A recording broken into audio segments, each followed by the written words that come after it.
Most of the South Africans who've been stranded in the Sudanese capital, Khartoum, for nearly 10 days have reached safety in Egypt.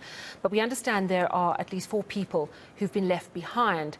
We've heard that another convoy with them left this afternoon. But let's get the very latest details from Dr Imtiaz Sooliman, founder and director of the humanitarian organisation Gift of the Givers. We're also going to get an update on efforts to get hostage Gerco van Deventer released from Mali. He, of course, has been held there for nearly 6 years now. Doc, thanks so much for joining us. So, the first convoy, I think it was 2 buses, carrying most of those South Africans living in Khartoum, has arrived in Egypt. Can you confirm that? Yes, the first 2 buses had 38 South Africans and 7 Angolans in the buses. Of course, what the crisis we mentioned at the beginning, having no passports is part of the challenge. So 9 of them have been held back at the border on the Egyptian side, but not, in terrible circumstances. It's just the matter of formality. DIRCO is working with the Egyptian government to try to get that paperwork cleared so the 9 can go across into the Egyptian side and go from there to Aswan. We Gift of the Givers has arranged accommodation and food for the 45 people who've come across from Sudan in Aswan. Hotels all have been arranged. And of course, the buses don't cross from from Sudan into Egypt. They stop at the border. And other buses have to be arranged from the other side, which DIRCO has done. So maybe one bus will take the 36 people away, and another bus will wait for the other 9. So in terms of that group, the 38 South Africans, yes, it was 38 South Africans were in that group. So they've across, but altogether, look, there's many more. On the second part of South Africans, 3 landed up in Djibouti. I'm not sure if they're still in Djibouti or they've gone out, depending again on the passport availability. Those were other flights from European countries, Italians, French, British, Irish, Dutch, taking their nationals out. And in the process, 3 South Africans got a lift and they got to Djibouti. There's 11 waiting in Port Sudan. What you mentioned earlier, there were 4 were left behind. 3 of those 4 then decided to go to Port Sudan. There's 11 people there. That's a bit of a challenge now. You can't cross, there's no land border. And we don't know how to get them out because it's a no-fly zone and you have to go by on boat across on the sea. And what happened last night, they were expecting to go on a ferry, but when they got up in the morning, the ferry was already gone and the ferry wasn't taking people. And even right now, they're waiting at the port. There's desperation. They're not the only ones. The citizens from other countries all waiting to go across. But there's no guarantee when a ferry will come. So we have a challenge with that situation. The last one is, of course, the South African. There's only one more left with us. We arranged a special bus let's go a little back. On Sunday night, around midnight, the entire cellular network collapsed. And on Monday morning, by midday, when the buses left, an hour or 2 later, we realized that 4 South Africans were left behind. And obviously, in that situation, you can't leave them behind. We made arrangements for another bus to take them today. The bus came, the owner of the company sent the bus, but he's a very careful man. Thank God for that. And he's got intelligence all over the ground of the buses. And he said, we can't send you guys today. The fighting is all outside Khartoum. It's all on the road to Egypt. It is bombing, there's air bombing all over. There's just no way I'm going to take a chance and put you on the bus. Yes, people are slightly disappointed, but security and safety comes first. There's one South African there, and then, of course, there's another request. We get a request from foreign nationals. I got a call from the Brazilian ambassador in South Africa and from the Brazilian government directly from Brazil to take some of their citizens out. Some Filipinos have approached me. Other nationalities have approached me. The bus is available.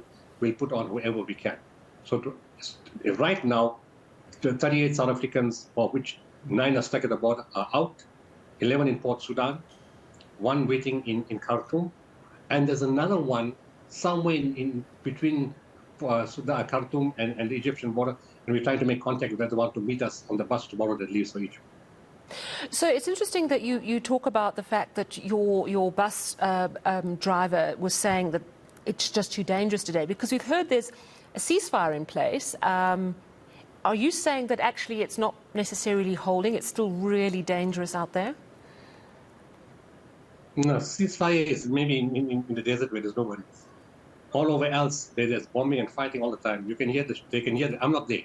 You can hear they tell you they can hear the shelling, and the bombing. And the reason why we use this bus company, because he's been regular on the routes to Port Sudan and to Egypt. And if anybody will know what's going on, it's the bus drivers. And because there's buses in front of you and behind you, you can have a sense of what's going on.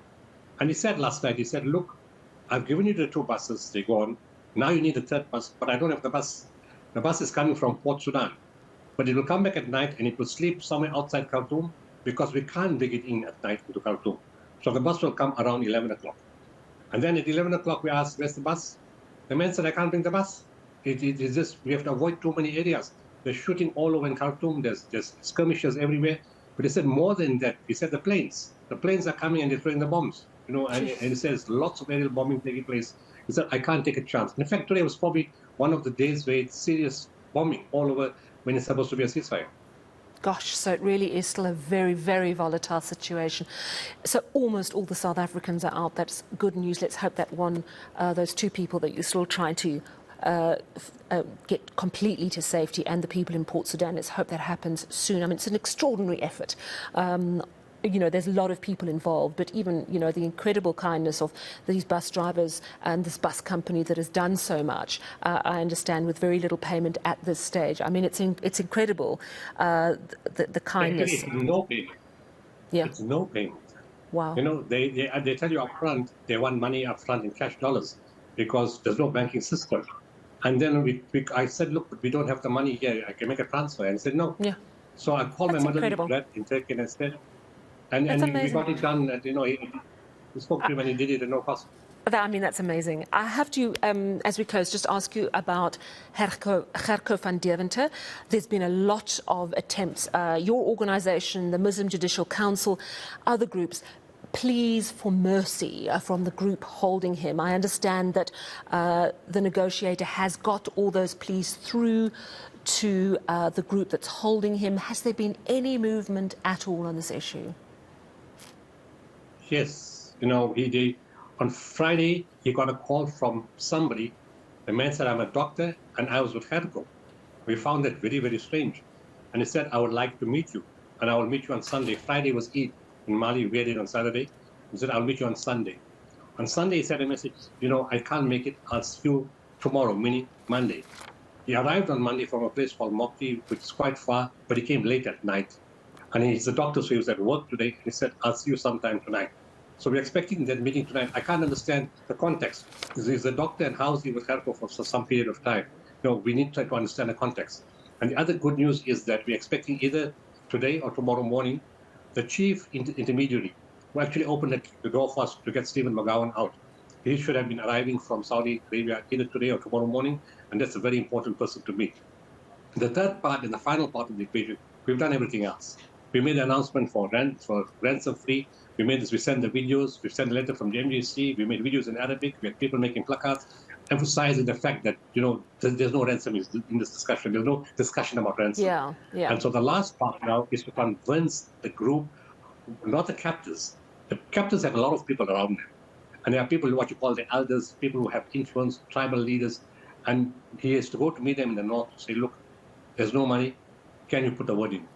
They can make a big difference, and so can the intermediaries. And that's the last part left after the 2 meetings in Mali. That's the last part left, and then we just wait.